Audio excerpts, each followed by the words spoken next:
is me, Alia, back again for some more videos this week. Firstly, I would like to apologize for not coming out with a video yesterday because don't hate me, but I forgot that the Fosters came on Monday. It was already 8:30 and I just forgot it came on. I zoned out. I'm sorry. It was a busy day, but don't worry, I promise to be back on track for the rest of the week. So, in this video, guys, I really want to talk about Pretty Little Liars because you guys know how much I love that show, so I really just want to talk about that. So, guys, I just want to start with kind of just going right into what happened in the episode. But first, let's just take it back to last week's episode where it ended, where Mr. De Laurentiis was telling Allie about Charles. So, in this episode, we find out that they had put Charles in Radley because he was having some psychological problems, a little cuckoo crazy like Mona, like Spencer at one point. But that's not her fault. We won't get into that now. Anyway, we found out Charles was institutionalized and supposedly committed suicide at the age of 16 by overdosing on his pills. So that's what Allie was told. She was pretty upset about it, but now she knows that Charles was her brother. He is not Jason's twin like my theory, sadly. I was really hoping for twins in this, but didn't happen, so I'm not mad. But anyway, when they put him in Radley, apparently he got worse than when he was at home. So it just wasn't working out in Charles's favor. So he killed himself, and the family never talked about it because they didn't want their kids dwelling on the fact that their brother had committed suicide. Now, supposedly, Charles was cremated, and Mrs. D was one who said she wanted him cremated, and she and her husband spread his ashes over an ocean or something. I don't know, but I guess that's what happened. But Hannah, my girl, she thinks that Allie's dad is lying, and Allie's like, well, why would he lie about this? But the thing is, he lied about Charles in the beginning, so what makes us think that he's not lying now? You know what I'm saying, guys? Hannah, let me just say this, throughout the whole episode, she's questioning everything, and I think that everyone needs to do that because things are never as they seem in Pretty Little Liars. If we have learned anything, we have learned that from the show. So go ahead, Hannah, questioning everything. Keep going, girl, because we know that people be lying. So after that part in the beginning where Allison is telling the girls about Charles, we see kind of how the people in the girls' lives are reacting to the kidnapping. So with Arya, her dad is being very, very protective. He just wants to know where she is, where she's going, and stuff like that. But it's just because he cares. But before we get into that real quick, I do want to say that Arya was seen researching Charles. She looked up his death certificate, couldn't find it. She looked up an obituary, couldn't find it. So guys, why is there no paper trail? I mean, even if someone gets married, it's online. If someone dies, it's online. It's all online. So why isn't anything about Charles online, guys? Question it just like Hannah did, guys. So Spencer reacts to the news of Charles by going in and researching Radley and everything that happened because we know Radley closed. So she's trying to research Radley and see if she can get anything on Charles. And so she calls and pretends like she's looking for her own record. She's faking, pretending like she's looking for her child's records, but she's not, of course. And apparently all of the files from Radley were sent somewhere else and they're being shredded. So Spencer wants to get to that place before Charles's records are shredded, and her thing is, if they go and ask why she's there, she could just say she's looking for her own files. So there is some type of excuse there, and maybe she does want her files. Who knows? When Ezra is researching Radley and everything, she's in the coffee shop, and Ezra comes over to her and just checks on her because he is a sweet and decent guy, and that's just what he does. I love Ezra. But sorry, getting off topic. We see that Spencer is kind of jittery, And we see this new baker at the coffee shop, and she's pretty clumsy, kind of crazy, but Ezra still hired her. Nice guy. And he mentioned how she uses a little bit of weed for her headaches and migraines. She uses medical marijuana. And at first, we don't know what that means, but guys, let me tell you something. It becomes relevant later, so hold on to that thought. So this new waitress, Sabrina, ends up spilling a coffee or something on the floor, and it reminds Spencer of something that happened in the dollhouse. So she flashes back to where she wakes up and she's covered in blood, and she's freaking out. So we don't know what Charles did to her to make her covered in blood, because she doesn't remember what happened. So we're going to find out more about that later. So Allison asked her father about Charles's ashes, and he tells her that he and Mrs. D spread them over a river. And Allie asked him how he felt about Charles being gone, and Mr. D said he was relieved. So automatically, just from that, we know that whatever Charles did to make them send him to Radley must have been pretty dark, pretty bad, because he was relieved that he didn't have another kid to worry about, especially a kid that was as troubled as Charles was.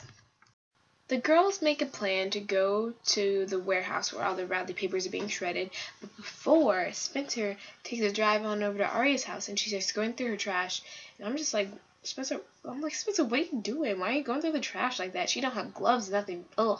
It looked gross.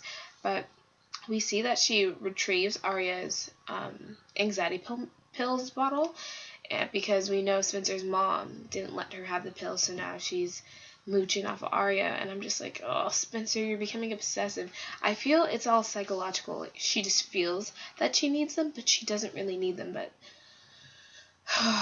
it's just, I can see it going downhill for Spencer, guys. I see it already. So the girls sneak into the factory, and they look for Charles's files, and Arya is the one to find them. And what they see is that after 16, his records stop. It doesn't actually say that he committed suicide or that he died. It's just that 16 records stop. So that's weird, guys. There could be a possibility that maybe Charles didn't die and he ran away or something. I don't know. Stuff like that be crazy in Pretty Little Liars. But anyway, they find out some pretty decent stuff from the file. He had predominantly 2 visitors.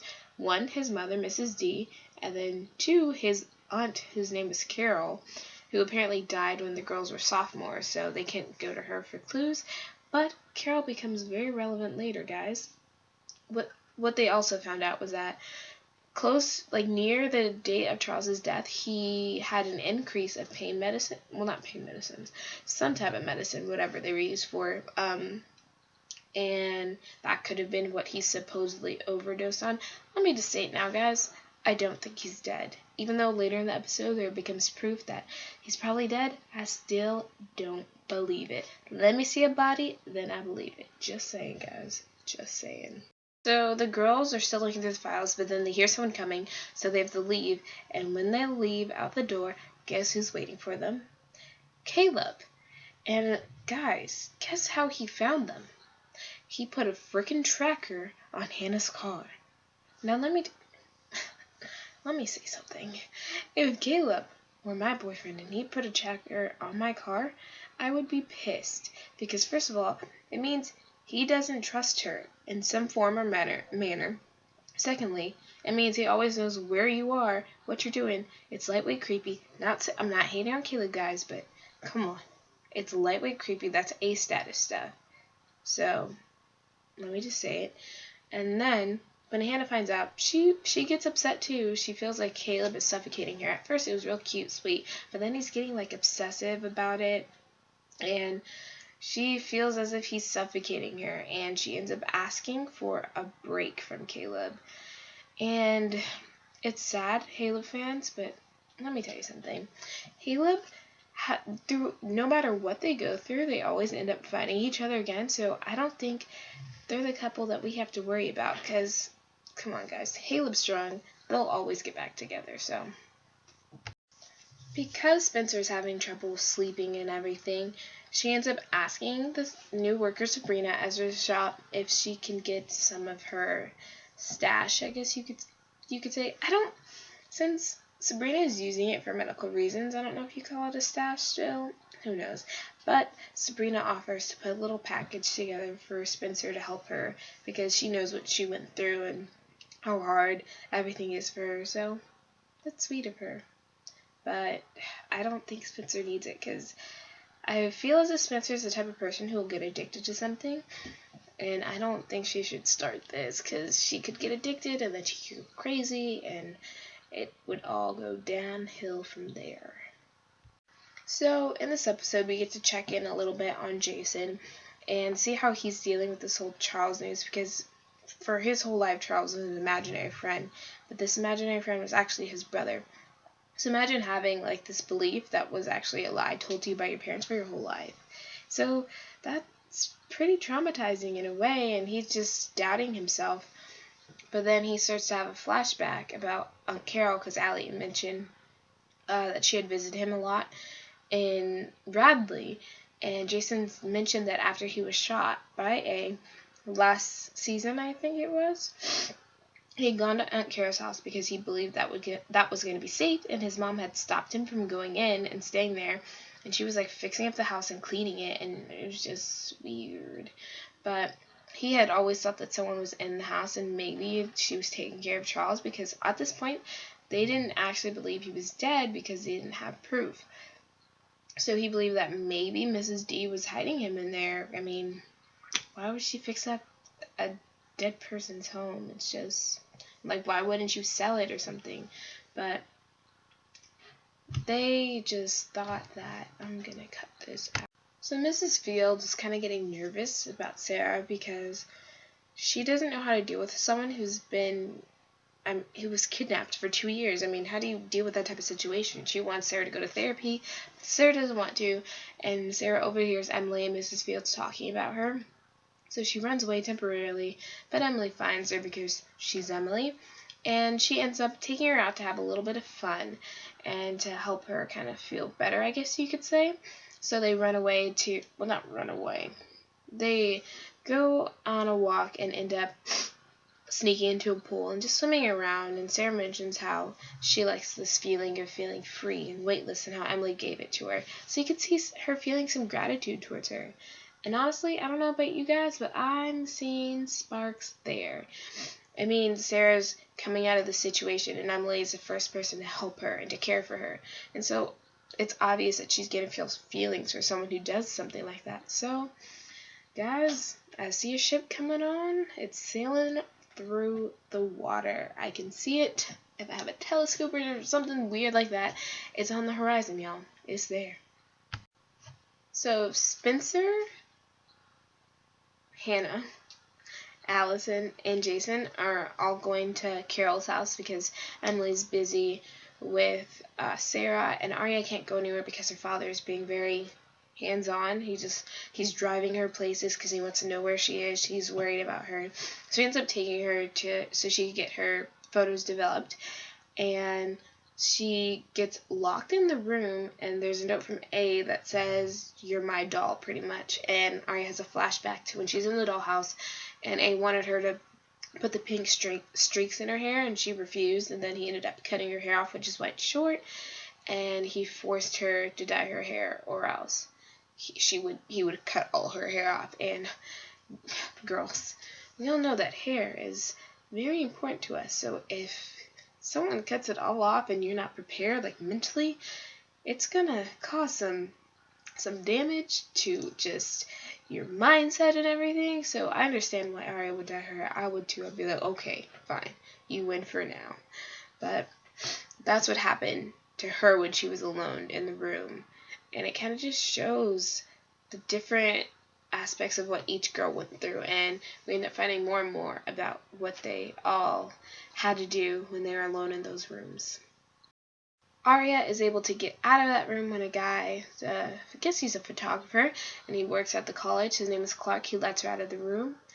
And I don't know about y'all, but I'm like 99% sure that Clark is the same guy who was in Camp Rock too. I don't know. Y'all check me on that. Just putting that out there. But anyway, he's a photographer too. Him and Arya talk about pictures and stuff. And then she mentions how she has to leave. And he gives her a picture as a safekeeping. And then when she walks away, he watches her leave. And I'm like, Clark is feeling some type of way. He got Arya fever, guys. He got Arya fever. But I can't ship it, guys, because I'm hardcore Ezra fan. You know this, so I'm not going to ship it. I'm sorry, but I am Ezra all the way, all day, every day. While Hannah, Spencer, Allie, and Jason are checking out Carol's house, Spencer has a flashback of being in the room, and once again we see her with the blood everywhere, and she just woke up with that blood on her hands, on her clothes, and it was on the floor, and she mentions how it looked as if maybe there was a body that was dragged out of the room, and she opens up to Hannah about how every time she'd try to fall asleep, a siren would go off in her room, and the one night she was actually able to sleep was when she woke up with blood all over her, and which is probably explains why she's having so much trouble sleeping now. She's afraid of what she might do if she does fall asleep, even though we know she wants the sleep.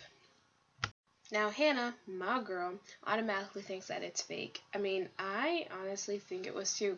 Charles could have went in that room, put fake blood all over her, and made her think as if she had hurt someone, because he knows that that would make Spencer distraught because of the whole thing with Allie, how it was believed that she was the one who had killed her at one point because of the med she was on, and how she wasn't thinking straight and all this other stuff. So, Hannah, you my girl, just saying. But anyway, they finish looking around the house, and they end up finding a grave that says Charles De Laurentiis on it. And Hannah, my girl, once again, she thinks that it's fake, so she begins to dig up the grave. But then Jason mentions the vines on the gravestone and how that can't be placed there. But just because there is a gravestone there does not mean that there is a coffin and a body in the ground. They should have let her finish digging, because who knows if Mrs. D could have just put the gravestone there as some way to have closure or whatever. Guys, until I see a body, Charles is alive. I'm just saying. Show me the body. That's what they need to be saying. Show the body. Show me some bones. Get me some forensic stuff in there. I want to know if he's really dead. Right now, he is not. They could put a gravestone, whatever. He ain't dead. Getting closer to the end of the episode, we see Arya, who finally chooses to open up to her father about what it was like in the dollhouse.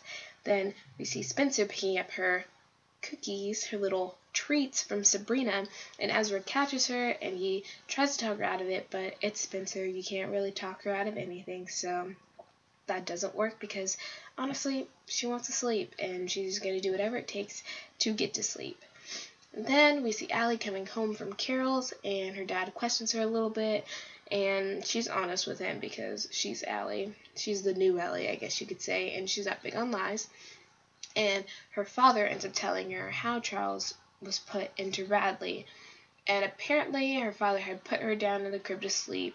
Then he went to go turn on the barbecue pit, and when he came back in the house, he heard her screaming. She was in the bathtub, and there was scorching hot water filling up the tub, and Charles was standing there watching her cry and scream, and her dad got her out, but Charles wanted to hurt Allie. So, like I said, cuckoo, cuckoo, he crazy. Anyway, I still think A is him. I mean, if A is Charles, it makes sense that he's sick and he's wanted to hurt Allie from the beginning, because she's probably where all his parents' attention went to instead of himself. We all know that you cannot end a Pretty Little Liars episode without showing some creepy thing that A is doing. So, in this episode, A is being creepy by watching all the girls. So we see he's sitting down at a computer, and he's got a map, and it shows where all the girls are, and it's just ugh. I can't even think about someone watching me, because it just makes me so uncomfortable. Ugh. But that sums up the episode, guys. I hope you liked my little commentary on it and what I had to say. I'm sorry for the order of my videos. They've just been everywhere. for the past week. I'm going to try to make it consistent. I'm going to try to make Tuesday a Foster's Day, Wednesday Pretty Little Liars, Thursday Stitchers, and then Friday will most likely turn into Teen Wolf once that comes on, because it is about to come on. The Carter finale, I want to get that on here probably this week. I haven't watched it yet, so be easy on me. I'm getting there. But yeah, I hope you guys enjoyed this video. Please give it a thumbs up, subscribe, tell your friends, tell your family, tell anyone.